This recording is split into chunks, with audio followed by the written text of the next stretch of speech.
अगर आपकी जिंदगी में भी बहुत सी परेशानियां हैं तो आप इस कहानी को सुनकर आपको कभी कुछ समझ में आ जाए। अंधेरों से उजाला तक। रोहन 19 साल का एक लड़का था जो एक छोटी सी बस्ती में रहता था। उसकी जिंदगी परेशानियों से भरी थी।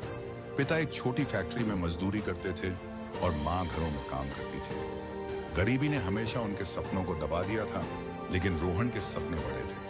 वह एक इंजीनियर बनना चाहता था। जिंदगी की कठिनाइयां। उसके स्कूल के दिन आसान नहीं थे। कभी कभी फीस भरने के पैसे नहीं होते तो कभी पुरानी किताबों से पढ़ाई करनी पड़ती। रात में बिजली चली जाती तो वह गली के कोने में स्ट्रीट लाइट के नीचे बैठकर पढ़ता। दोस्तों के नए मोबाइल देखकर उसका भी मन करता, लेकिन उसके पास सिर्फ एक पुराना कीपैड वाला फोन था। सबसे बड़ी मुश्किल तब आई जब उसके पिता एक हादसे में बुरी तरह घायल हो गए। कमाने वाले सिर्फ वही थे और घर चलाना मुश्किल हो गया। रोहन ने अपनी पढ़ाई के साथ एक चाय की दुकान पर काम करना शुरू कर दिया।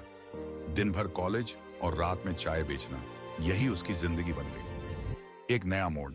एक दिन जब आदमी उसके पास आया, वह एक प्रोफेसर था जो देर रात ऑफिस से लौट रहा था। उसने देखा कि रोहन इंजीनियरिंग की किताब पढ़ रहा था।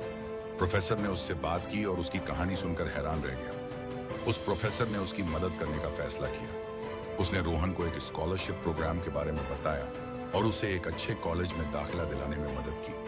पहली बार रोहन को लगा कि शायद उसकी जिंदगी बदल सकती है। मेहनत का रंग। रोहन दिन रात मेहनत करता रहा। कॉलेज की पढ़ाई और रात में पार्ट टाइम नौकरी चलती रही। उसके प्रोफेसर और कुछ अच्छे लोगों की मदद से उसने अपनी इंजीनियरिंग पूरी कर ली। जब उसे पहली नौकरी मिली तो उसने सबसे पहले अपने घर के हालात सुधारे। आज रोहन एक बड़ी आईटी कंपनी में इंजीनियर है। उसने सिर्फ अपनी जिंदगी नहीं बल्कि अपने माता पिता की भी दुनिया बदल दी। सीख। रोहन की कहानी हमें यह सिखाती है कि चाहे जिंदगी कितनी भी मुश्किल हो, अगर मेहनत और उम्मीद का दामन थाम लो तो अंधेरों से भी उजाला निकाला जा सकता है। अगर कहानी अच्छी लगी हो तो प्लीज हमारे चैनल को सब्सक्राइब और कमेंट करके बताओ कि स्टोरी कैसी लगी और लाइक जरूर करें। बाय।